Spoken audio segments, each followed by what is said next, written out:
Hey everybody, welcome to the channel. I'm Fox, and today I wanted to have a closer look at the Lady Death exotic SMG. This SMG is essentially the best SMG in the game for PvP content, as it gives you a ridiculous amount of amplified damage, which is the best kind of damage buff that you can have, as well as a movement speed boost and damage to armor all built into one weapon. It hits like an absolute truck, and what I'm going to do today is show you two builds. I'm actually going to load into a conflict game with the higher armor version of those two builds, which is the one that you see before you now, just to showcase that even on a 5 blue build this weapon just melts. What I want to discuss in the comments today is if you feel this weapon is too strong, do you feel that it needs to be brought down a bit, do you feel that other weapons need to be brought up closer to this and just reduce the overall TTK in PvP again. I'm quite curious to know what everybody's thoughts are. I know a lot of people think that running Lady Death with Firewall is a bit cheesy. You know, you may be right, but what I'm here to do today is just to show you why this weapon is strong and give you a couple of builds that will really excel in the Dark Zone and in conflict. Before we get into that, I do just again want to thank everybody for the continued support of the channel. Please don't forget to like and subscribe if you do like the content. Be sure to check out my playlists. I've got a PvP one with some great PvP builds in there for you if you're really looking to boost your KD stats. I've got some awesome PvE builds as well, legendary builds, solo builds, anything you're looking for, just have a look and yeah, make sure you hit that notification bell to be notified of future build videos. So let's get started. We'll have a quick look at the Lady Death first of all. It is a 900 RPM SMG, and the base damage, which shows at 68k on this particular build, is quite low for a lot of 850 to 900 RPM weapons. In fact, it's one of the lowest in the game. However, that is negated quite comfortably by a couple of things. One, damage to armor. Damage to armor is a multiplicative damage stat in game that essentially gives you more damage to any target that has armor or an enemy shield. Even though they show as a health bar, confusingly they actually class as damage to armor. So you'll do more damage to agents that are within their armor, which is going to be most of the time, and you'll do more damage to their shields as well. What it also does is give us the breathe free talent. So as I was saying before, just simply sprinting will give you an amplified damage buff of 60% in PvP, and then the 20% movement speed boost, which can proc off of anything, like skills for example, for 10 seconds. Now, amplified is a key word. Whenever you're looking at speccing out a build, you'll have damage talents that will say something like total weapon damage, for example, obliterate, and then you'll have amplified, which is Lady Death just here, intimidate, and glass cannon.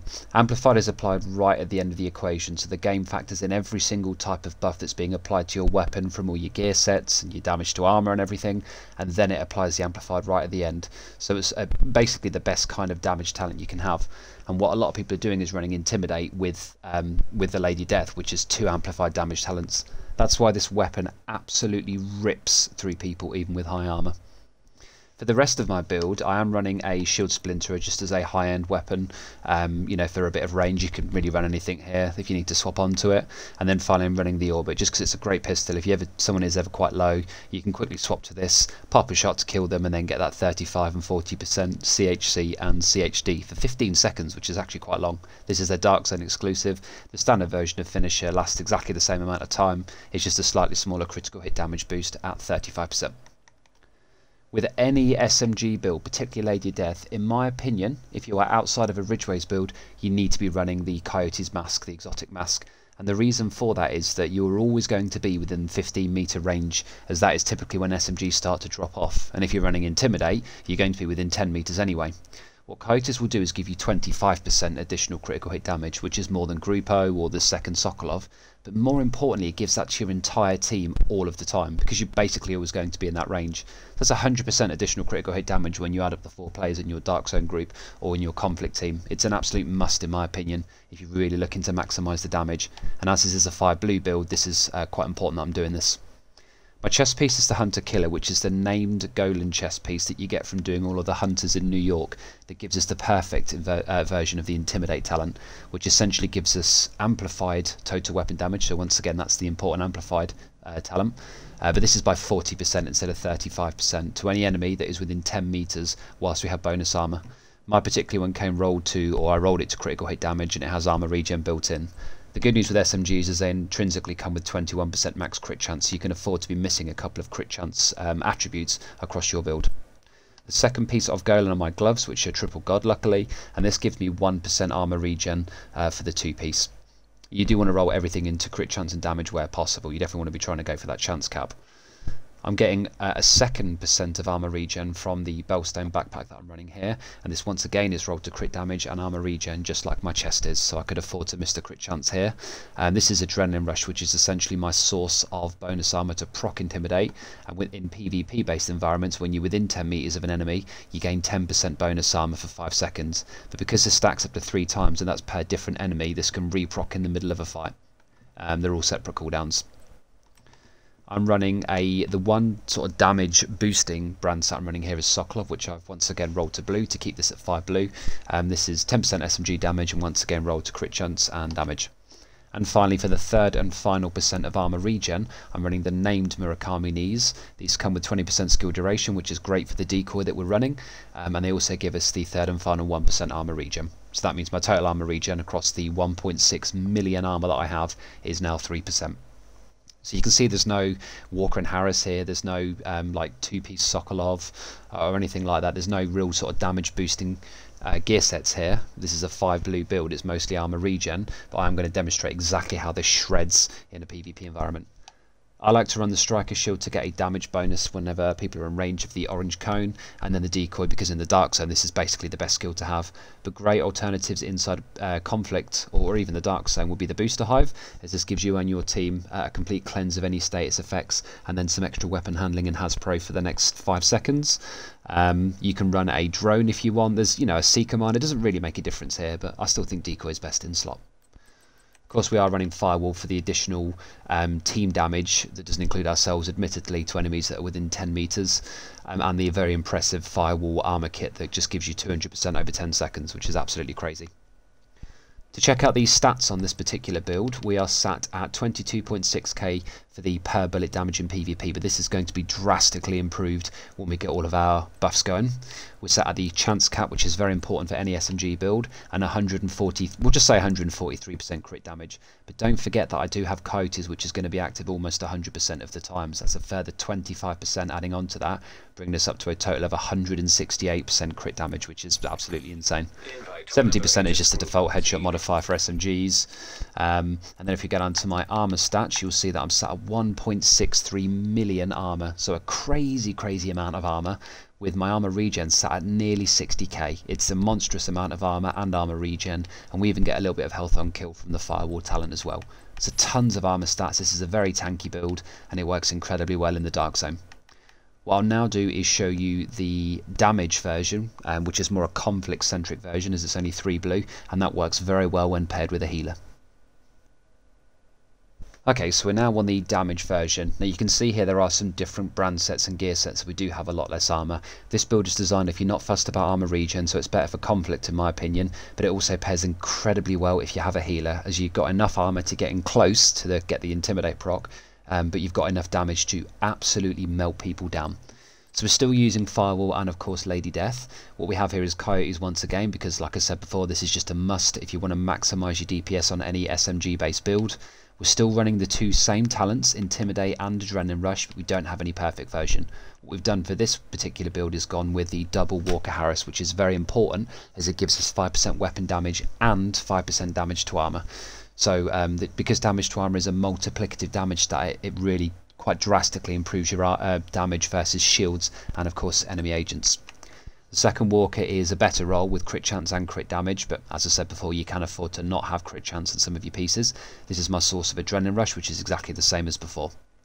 I'm running 2 very important named items for any DPS build, but these are rolled to blue. My Contractor's Gloves to give me a further 8% damage to armor, and then finally Fox's Prayer to give me 8% damage to targets out of cover, as this is once again a multiplicative damage bonus that will really stack well with everything else on my build, and again works against enemy agents, their shields, and even deployed skills such as mortar turrets and hives. So this is a really important piece to have on your build.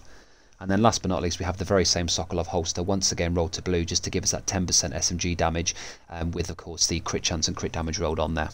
So 3 red, 3 blue, we've got exactly the same skills, the same weapons, same talents, and the same specialisation. We've just simply added a lot of damage to armour. As a result of that, my damage stats are follows: 27.2k per bullet, so again that's going to be drastically improved, but that's a lot higher than before. And don't forget, this thing fires 900 bullets per minute, so it's pretty insane. We're once again at the chance cap and at a very similar crit damage amount of 144.1%, but of course that's going to be buffed by a further 25%, so we're going to be well into the nearly 170% total, which is pretty crazy. A bit more headshot damage because of my poorly rolled chest piece, but that's okay. But now look at this, we have 19% damage to armor instead of just 6. This makes the absolute world of difference, particularly if you're up against a healer team. So yeah, this is a really important part of this build, and that's why it's very important to spec the 2 Walker with the contractors and of course Lady Death. Armor stats, we're now sat at only 1.287 million armor, so just under 1.3. Still got the health on kill and everything else is exactly the same here, but we do have 0 armor regen. So this build is essentially there just to melt people down, and if you want a pure damage version, you don't want to go any less than 3 blues, try this version out and you'll see what I'm talking about. What I am going to do today is load into a conflict game now with the high armor-regen variant, because I want to demonstrate that even without all of this damage to armor, it can still just wreck people in 1v1s and in teams. So we've loaded into Wharf Skirmish, and as you can see, I'm on the 5 blue armor-regen version, so I don't have all of the damage to armor, just the 6% from Lady Death. But again, the purpose of this video is first of all to show you 2 builds that work incredibly well, and this one in particular is very powerful in the dark zone, as the armor-regen really does keep you alive when you're trying to get out. Yeah, it's definitely my favourite of the 2. But I also just want to showcase that, you know, a 5 blue build can work incredibly well even in conflict. I see you.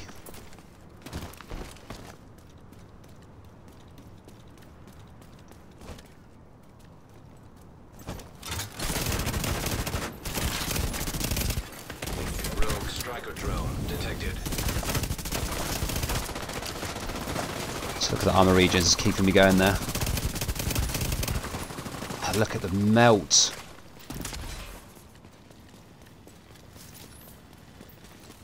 I'm going to push quite aggressively into there.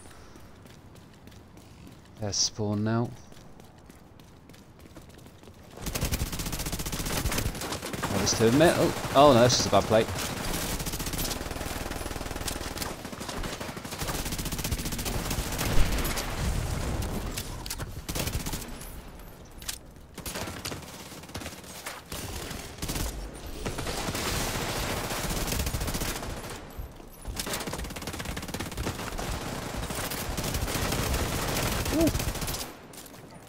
Wow, team are really carrying me through this, but again you can see just how much I'm surviving when I really shouldn't be. And this is what I'm saying, if you watch the damage numbers, considering this build is 5 blue, it really should not do this much damage. Look at the size of those crits. Well over 100k per crit, and don't forget we're firing 900 rounds per minute, which is, you know, a crazy amount. I mean, that's what 15 bullets per second.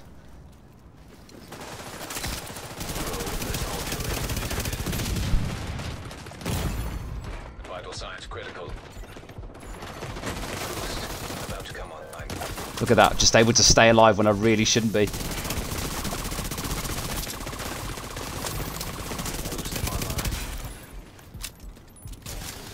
Get that boost real quick. Now I've got the speed boost from Lady Death as well, from that drone.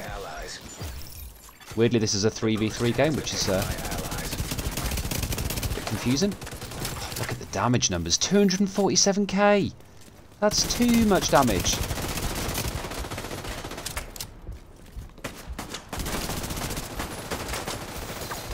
We pop one of these chunky boys.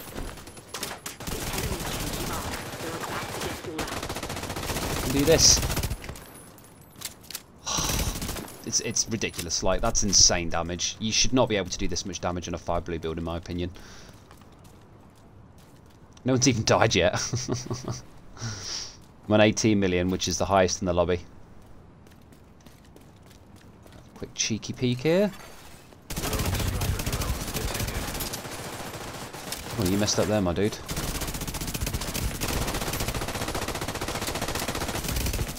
I've red shielded and I can still hit this guy. Armor-regen once again coming in clutch there for me. I mean, I thought I was around the corner there, but that's fine. That's a risky res. Ah, we're going to get away with it. We did get away with it.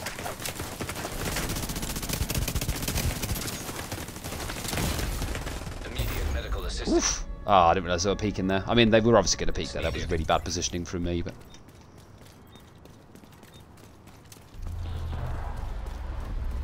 I died right at the end. So yeah, that's the build. You can see that it is just insane in what damage it can do. We were hitting nearly 250k per crit, and we can fire 15 bullets per second.